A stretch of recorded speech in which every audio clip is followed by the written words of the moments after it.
Connaissez-vous Jésus-Christ? Cette émission livre la vérité de la Bible à ceux qui n'ont pas la foi chrétienne, à ceux qui sont nouveaux à l'Église ou à ceux qui veulent connaître les vérités fondamentales du christianisme.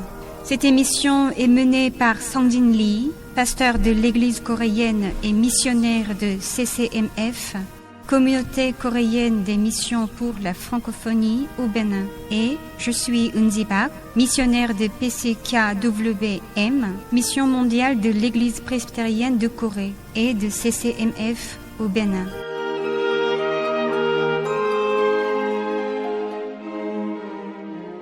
Bonjour pasteur. Bonjour, enchanté. N'est-il pas important que nous connaissions le véritable objet et croyions correctement en cela? Oui, bien sûr. Beaucoup de gens sont indifférents à la religion ou encore hostiles.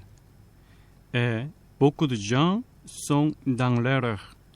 Un savant a dit ceci à propos de la religion. Quand quelqu'un souffre de délire, on dit que cette personne est folle.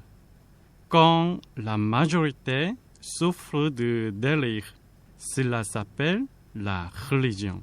Il y a beaucoup de gens qui fréquentent l'Église depuis de nombreuses années, mais ne savent même pas ce que la Bible enseigne. Oui, malheureusement, il y en a beaucoup. Et c'est pareil aussi bien dans le christianisme que dans les autres religions. Beaucoup de gens ne connaissent pas ce que leurs livres enseignent. C'est pourquoi le sujet dont nous allons parler est « Qu'est-ce que la religion ?» Alors, pasteur, qu'est-ce que la religion? Répondre à cette question semble facile a priori. Mais quand vous essayez d'y répondre, vous pourriez rester muet. On utilise toujours le mot religion et on pense la connaître. Mais quand quelqu'un nous demande ce qu'est la religion, on n'arrive pas toujours à lui donner la bonne réponse. Ah, c'est vrai. Moi aussi, je pense que je connais la bonne réponse, mais si quelqu'un me demande ce qu'est la religion, il me semble difficile de répondre à cette question. Si vos enfants vous demandent, père ou mère, qu'est-ce que la religion? Comment allez-vous leur répondre? Ou encore, si un des fidèles d'une église demande à son pasteur, « Pasteur, qu'est-ce que la religion? Tu veux savoir davantage. » Comment ce pasteur lui répondra-t-il? Comme vous le savez très bien, il y a beaucoup de religions dans le monde, en plein milieu de la vie quotidienne, bien chargée. Il est difficile de connaître non seulement sa religion, mais aussi les autres religions. Surtout, les chrétiens et les non-chrétiens n'ont pas le même point de vue sur la religion. Donc, je vais essayer de vous l'expliquer séparément de manière la plus simple. D'accord, pasteur. Okay? En général, l'homme ne se sent pas complètement satisfait de sa vie. Aucun homme ne peut être rassuré et inquiet à la fois. C'est pourquoi il recherche une existence parfaite, transcendante, qui puisse combler ses manques et résoudre son angoisse. Vous pouvez manger 3 fois par jour sans aucun problème, porter de beaux habits et avoir une bonne maison. Si vous êtes content de cette vie, vous n'avez pas besoin de religion. Mais ce n'est pas le cas. On recherche quelque chose au-delà de tout ça, en espérant que la vie n'est pas tout. Et on recherche quelque chose de transcendant, de supérieur et de spirituel. Le dictionnaire définit la religion comme suit. Une communauté de croyances composée de ceux qui partagent une croyance en un être transcendant ou spirituel et le système de croyances ou le système culturel qu'ils ont. Tous les croyants aspirent à une existence supérieure, parfaite, éternelle et toute puissante. Ils ont leur propre croyance sur la vérité ultime du monde de ces existences et sur la façon de vivre une vie morale. Par exemple, celui qui n'a pas d'argent espère et se dit « Ah, je vais gagner beaucoup d'argent ». Et celui qui est malade espère et se dit « Oh, je vais vivre longtemps et en meilleure santé ». Celui qui est faible et petit espère disant « Je vais devenir fort et avoir de bons muscles ».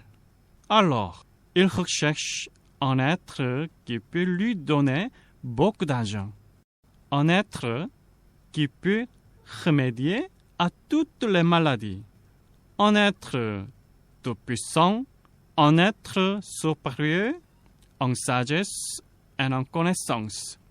Il recherche pour croire en lui et s'appuyer sur lui. Il essaie de mener une vie morale pour recevoir son aide. Dans certaines régions asiatiques où les caractères chinois sont utilisés, le mot religion signifie le point culminant d'enseignement. Ah, dans certaines régions d'Asie où on utilise les caractères chinois, la religion signifie le point culminant d'enseignement. Oui. Oh, c'est un peu difficile pour moi. Qu'est-ce que ça veut dire le point culminant d'enseignement? Autrement dit, le meilleur enseignement. Ah. C'est-à-dire qu'il a le sens du précepte le plus élevé, de l'enseignement le plus élevé. Selon vous, quelle est la meilleure matière parmi les matières que nous apprenons? Eh bien, je ne sais pas. Peut-être la médecine? Oui, la médecine est la meilleure étude parce que elle est liée à la vie humaine. Ou encore la science, car on envoie des satellites dans l'espace. Oui, peut-être. Quand on va à l'école, on apprend à lire, mais aussi on apprend d'abord les mathématiques, puis les sciences.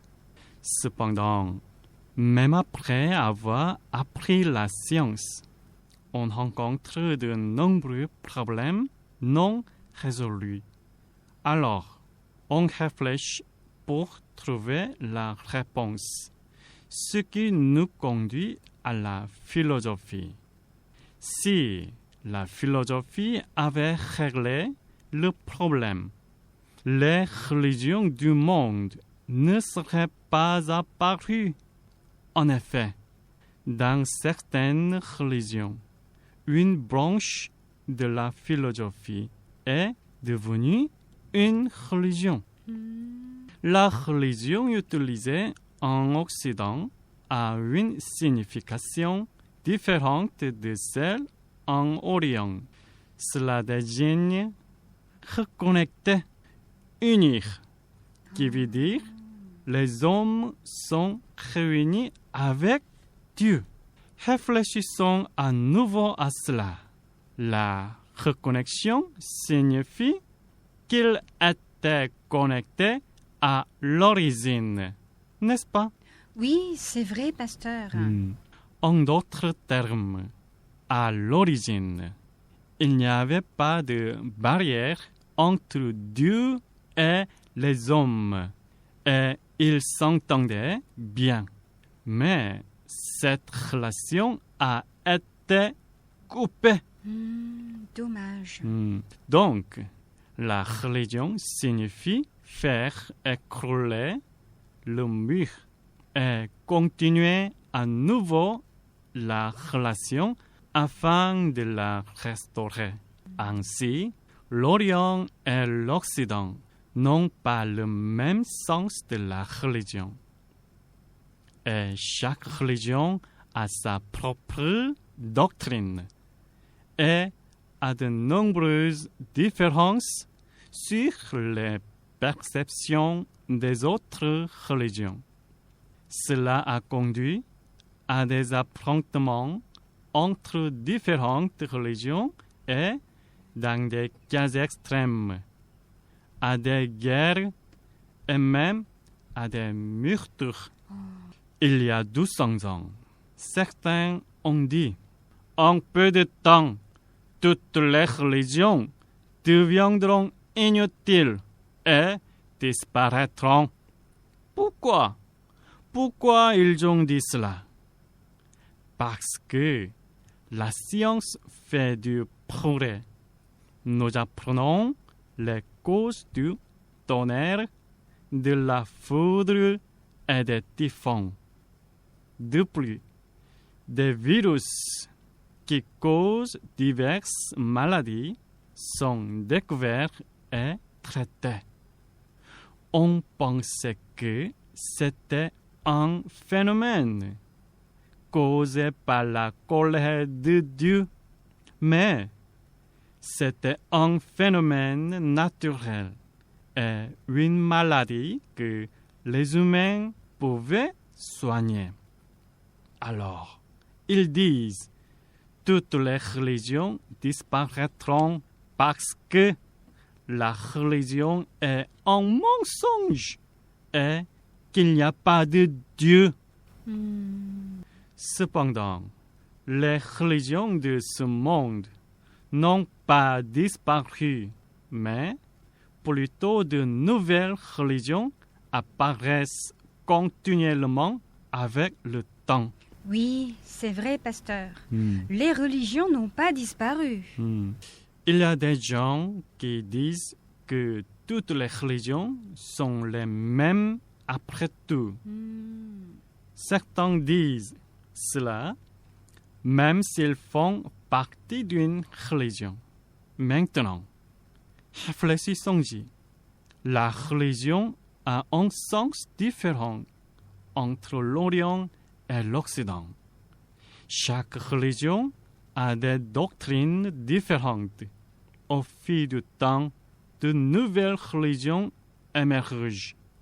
Est-il vrai que les religions sont toutes pareilles après tout? Je vais donner la signification de la religion selon le dictionnaire. La religion est un système et un groupe qui s'appuie sur et adore des êtres spirituels et des êtres transcendants qui dépassent les capacités humaines. Alors, pasteur, vous voulez dire que la religion est basée sur l'hypothèse que vous êtes faible et que vous comptez sur un être supérieur? Oui, c'est vrai. Ainsi, la religion doit avoir un objet. Les gens qui sont assez sages pour donner de grands enseignements et qui ont réalisé quelque chose de spécial sont parfois adorés comme des dieux. Des fois, des personnes avec des apparences ou des capacités spéciales qui sont différentes des gens ordinaires sont admirées comme des dieux. Par exemple, les vieux arbres, les pierres, les serpents, Oh. les éléphants, les chiens, les hiboux et le soleil sont parfois adorés comme des dieux. Certains adorent des êtres vivants et certains adorent des êtres morts comme des dieux. Ainsi, toutes les religions ne sont pas identiques, car la cible du culte est différente. Alors donc, le dicton « toutes les religions sont finalement pareilles » est terriblement faux. Oui, vous avez raison. La religion peut être globalement classée en deux types. D'accord. La religion peut être classée en deux types. Quels sont ces deux types, pasteur? Oui. Premièrement, il y a des religions qui sont en voie de trouver une certaine vérité. Ce type de religion est appelé religion qui recherche la vérité. C'est une religion par laquelle l'homme fait des efforts pour trouver le surhomme et pour connaître la vérité. Pour cela, il essaie de les trouver même en abusant de son corps. Des exemples typiques de ce genre de religion sont le bouddhisme et l'hindouisme. Ah, je vois.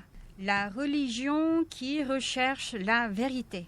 C'est le premier type, d'accord? Et le deuxième type? Oui, ensuite, deuxièmement, il y a des religions qui ont déjà trouvé la vérité. Les gens sont heureux à cause de la vérité et la vérité est si précieuse pour eux. Et ils essaient de la communiquer aux autres.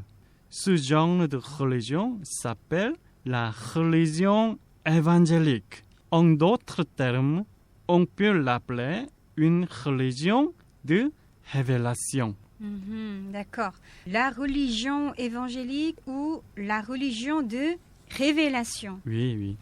Pasteur, si c'est le cas, on peut dire que le christianisme fait partie du deuxième cas. Oui, exactement. Pasteur, il est important également de choisir une religion. Oui, vous avez soulevé un point très important.